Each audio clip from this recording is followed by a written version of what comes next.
Good. All right, getting the signal that we are on. Hey everybody, thank you for joining me this afternoon.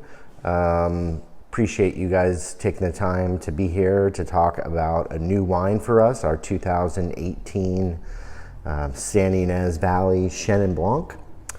I hope everybody is doing well out there and staying safe and staying healthy.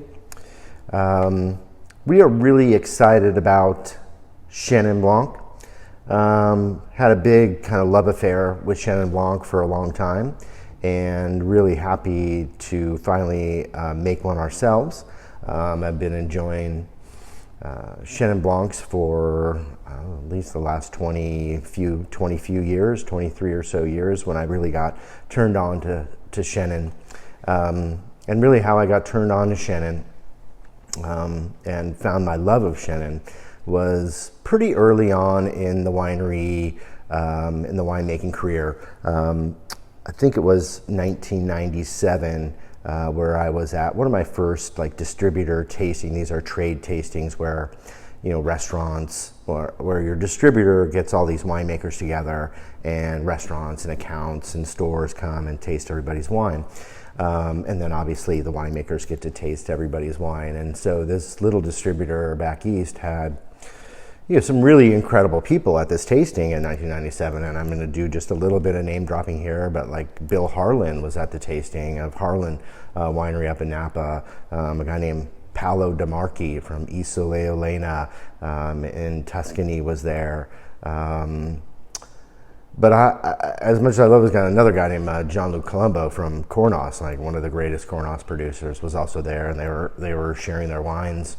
And there was another fellow there from Vouvray, and his name was Filip Poniatowski, Prince Poniatowski. He actually was from the royal Polish family.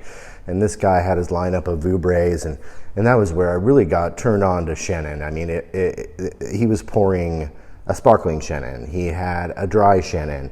He had a semi-dry Chenin, and he also had a dessert-style botrytis sweet Chenin Blanc.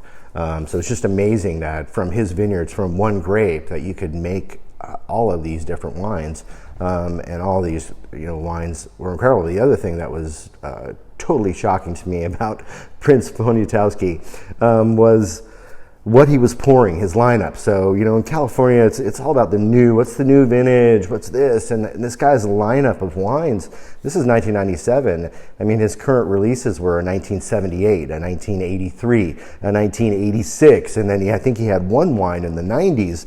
And I'm just like, man, this who is this man? I'm so impressed. It's so, was so foreign to what I had been introduced to in the wine industry thus far. And this guy just must have, some amazing caves. And sadly, I never had the chance to visit Poniatowski in Vouvray prior to his family selling the property many years ago. But his cellars must have been just incredible, dark and dank, and I'm just filled with all sorts of, wonderful Chenin Blancs. And it was also at that tasting where I got to taste the oldest wine that I've ever tasted, and that was a 50-year-old sweet Chenin Blanc, a 1947 Vouvray from Poniatowski. And, it was just amazing. I mean, so this grape has this incredible versatility, but it also has this incredible ageability, especially with the dessert-style wines. And I want to say that these wines probably could be some of the longest-lived wines out there in the whole world. So Chenin is definitely a really cool grape. It is also grown quite a bit in South Africa, and there's some really great examples down there too. And then in California, there's about 14,000 acres, so quite a bit. Most of it, again, is out in the Central Valley and used, sadly, for bulk wine, but there are some really cool old vineyards for Chenin, probably some cool new ones in the coastal areas. And around Santa Barbara, I mean, for me, I don't know a ton of producers that make Chenin, but certainly Foxen Winery has been one that has made Chenin for as long as I can remember.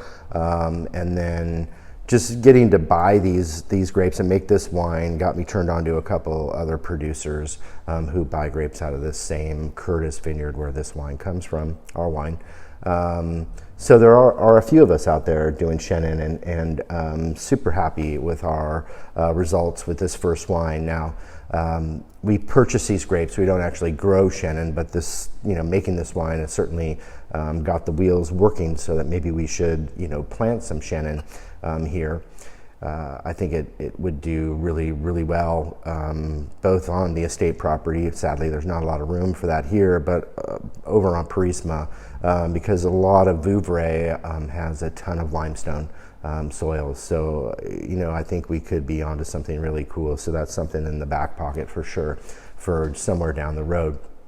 But for this wine, we had to source the grapes, and through the years, I have become good friends with Andrew Murray for Andrew Murray Winery. Actually, our daughters went to school together, basically from preschool all the way through high school. And, we're really, really close friends. And so we've gotten to know the family quite a bit. And the Murrays took over the Curtis Vineyard out on Fox and Canyon, I don't know, many years ago now, 5, 7, maybe even 10, maybe longer than that, maybe, I can't remember. Anyway, it doesn't matter. And with that, they inherited some really cool old vineyards. They have this Chenin Blanc vineyard, but next to that, there's this really cool old Gewürztraminer vineyard. There's just all sorts of really interesting stuff and out there. And it's kind of back behind the winery in an area that's not really very trafficked. There's no road. There's only a private road that goes back there. I can't say it's the prettiest part of the Santa Ynez Valley, because there is actually a lot of oil fields and wells and stuff kind of on your drive in there. So it's kind of interesting that it has this kind of like almost industrial feel for a little bit. But once you break out of that industrial area, you get to these really nice hillsides where these grapes are planted. And just checking with Andrew a little bit ago, these grapes were planted in the 70s by the Firestone family. They were planted on their own roots, so it's cool own rooted Chenin. The trellising is not impressive. It is just a wire trellis. There's no fancy trellising to it. The spacing is really wide. I think it's probably 12 by 8 foot spacing. So it's really old. This is really old school vineyard, which is honestly kind of maybe right up my alley. Yeah. What is the normal spacing for like an average vineyard, if you're saying that's different for Chenin? Good question about spacing, yeah. So over more recent times, spacing and densities of plants per acre has increased a lot in California. So we have, I want to say 12 by 8 is maybe 370 vines or something. I'm just guessing a little bit per acre. So our vineyards out on Purisima probably average about 1,100 vines per acre, which is more of like a 10 by 4 foot spacing. And over here at the Tom and Judy Beckmen vineyard, we have 8 by 4 spacing, which is about 1,300 or so vines per acre. But you can get vine destinies that get into thousands of plants per acre. And some of that is dependent upon where you are and what you grow. That vineyard was planted at a time where that was the style. That was how they planted vineyards. That was the spacing that they used. And spacing is a really interesting thing, because it can, it really needs to be matched for the site. If you have a really vigorous area, a really vigorous site, you can go with a wider spacing. The plant is going to want to naturally be a bigger plant, right? But if you have a less vigorous area, less fertile area that you're growing your grapes in, you could bring that density tighter and tighter and tighter, and you can get maybe a more balanced vine. You're not asking a vine that's struggling to be too big, let's say. There's a lot of different things about spacing. A lot of people argue as the vineyards get old that you could put them on these vigorous places, and they're going to naturally kind of devigorate as all those vines and root systems are competing with each other. So that's also another train of thought. Mine was more of like, plant your spacing to where you are and what your vineyard site is and what your soils are. I wish on Purisima, because we don't have huge vigor out there in a lot of places, that we had probably planted things a little bit tighter and closer than they were. But I think you can make great wine off of any site and off of, well, maybe not any site, but off of any spacing that's out there. So anyway, these really funky old vines out behind Andrew Murray and Cole Curtis Vineyard and Fox and Canyon. Soil, it's sand. It's just pure sand. It's actually really a struggle. I went out there and sampled it a few times, and it's just like walking on the beach uphill. So it's definitely gets the heart pumping when you're out there taking your bucket sample of grapes, getting ready to make the decisions to harvest. The other cool thing about it is it just kind of ripens to where it ripens, and then it's ready to pick. So it's not really a block that, my understanding, that historically has been super overripe, but it just gets to kind of this, perfect, let's say area of ripeness, this number, this level of ripeness, and then just kind of stops, and that's what it is. And so in 2018, again, a terrific vintage for all of us here in San Ynez, and very successful out on the Chenin Blanc vineyard at Curtis too. So the grapes, I actually think I was kind of the last person to go into the block and pick by a couple of days, my understanding, in 2018. And it was really more of a timing thing for us in the winery as to when I can fit, the press load and the press cycle and the work more than anything. Because again, in 2018, we had a very forgiving year where we weren't so stressed on, we have to get this off tomorrow kind of idea. We had, some days there to work with. So, yeah, and I was actually surprised when I went out there, the day before we picked it, and all the grapes were all gone. I was like, whoa, did I miss the boat, or did I miss something? But I don't think that I did, obviously, based on the wine that we produced. So I'm going to go ahead and give it a little try to see how the wine's doing today. I actually had the wine yesterday as well, so it's becoming almost a daily habit, I guess, to have this Chenin Blanc. Maybe I'll take a break and try something different this weekend.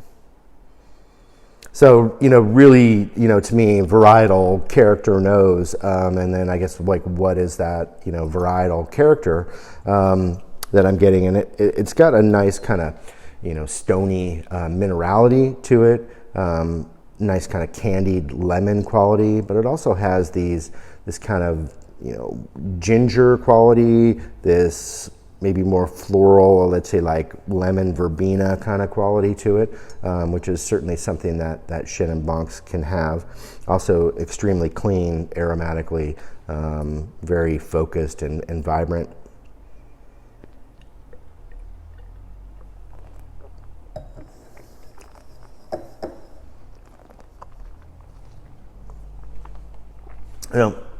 It definitely makes its presence known on the palate, for sure. It has, a pretty impressive kind of entry. When we made this wine, our idea was to make it in an older barrel. And because a lot of the Chenins I had this kind of nice, textural quality to it. But Chenin is also a very acidic grape. It has a, typically, I would say mid to high acid level.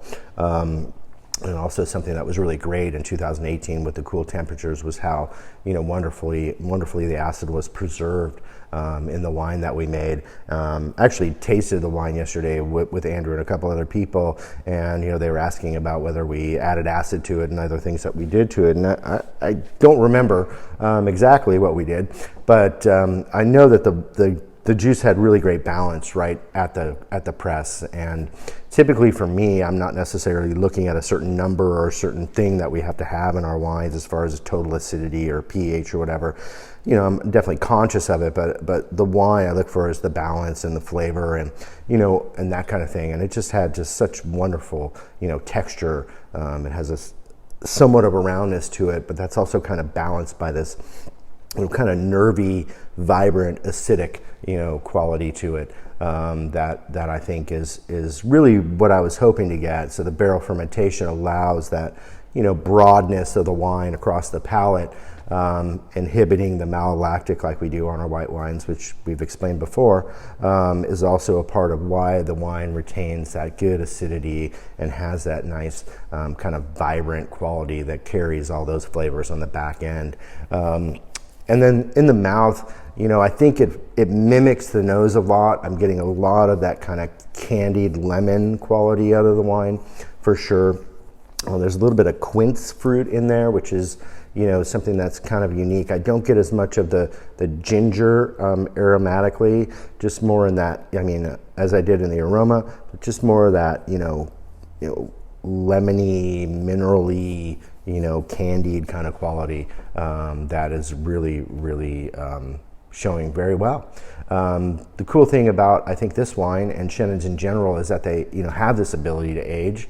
I think for this wine, it's been fairly consistent over the last, year or more now that we've had it, actually more than a year, but it's had this same kind of quality and character throughout its whole life. And I don't see that going anywhere over the next, many years. I would say maybe even, 5 at least, but 7 to 10 years. As I said before, sweet Chenins can age incredibly long. The dry Chenin wines don't age quite as long, but I think that this wine certainly is going to kind of carry itself for a long time. Now, we don't have a lot of experience aging our own Chenins, so it's hard for me to predict the aged quality, but I think it should preserve where it's at over the next 5 to 7 years easily. It's a really fun wine to pair with food as well. So it's, definitely got this kind of almost sweet, tart kind of quality to it. So I think that, Southeast Asian type of cuisines where you're going to get that sweet and sour, even sweet and spicy kind of quality to it would be really a fun match. And that could be done all with vegetables. Just want to make sure that, we're covering all of our bases here. And I was actually thinking about our vegetarian, and vegan friends out there a little bit prior to this. And so I think goat cheese would be really incredible. I'm not personally a huge goat cheese person, but I think, goat cheese would be ideal, although that's probably not very vegan. But vegetarian, I guess it could be. Anyway, I was also thinking like some sort of vegetable terrine would be really, fantastic with this wine. So again, my love of Chenin is great, and it runs deep, and it's run over a long period of time. And so we're just really, happy that we could make this wine, and then really pleased with, the quality of how it turned out. How does this wine compare to the other white wines in the Beckmen portfolio?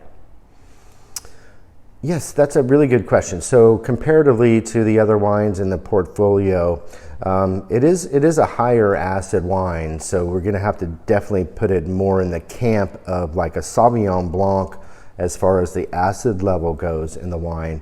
The Rhone whites don't necessarily have as much acidity to them. Certainly the Viognier and the Grenache Blanc has a little bit more. So I would put it a little bit more in that camp, but it does have that barrel fermented aspect to it. So it does have a bit of roundness that kind of goes along with that acidic, profile. I don't want to say like it's too acidic. The acid in it is great, and it's vibrant, and it's super balanced. But it's definitely more in that, camp than others. I think it might be a little bit weightier in the mouth. It might have a little bit more richness to it than the Sauvignon Blanc. And then obviously you're going to have a different flavor profile to it, but I would probably liken it more to that wine than any of the others of the Beckmen portfolio. So anyway, this wine we only made 150 cases of, and a lot of it gets shipped out to the wine club. And we do have a little bit of the wine still remaining. I think there's about roughly 25 or so cases. So, snatch it up if you can. We'll certainly continue to make it. We did not produce a 2019, but I have talked to the vineyard about getting grapes again in 2020 this year. So, in about roughly 2 years or so, maybe we'll be talking about the 2020 Chenin Blanc. So did we have any other comments or questions out there? Okay, cool. So yeah, kind of figured that this one would be a little bit lighter as far as the comments and questions and the viewership, but we just wanted to kind of complete our wine club shipment as promised. We wanted to catch these and do these virtual videos to go along with the Q2, the May, and I guess a little bit of April wine club shipment. And if you aren't a member of the club, this is a great opportunity to sign up. You can go online, you can check out our different membership levels. You can be a white and red member, you can be a reds only member. So there are opportunities to get these really cool wines in small production that we make here at Beckmen. There was only a little under 150 cases made of this Chenin Blanc.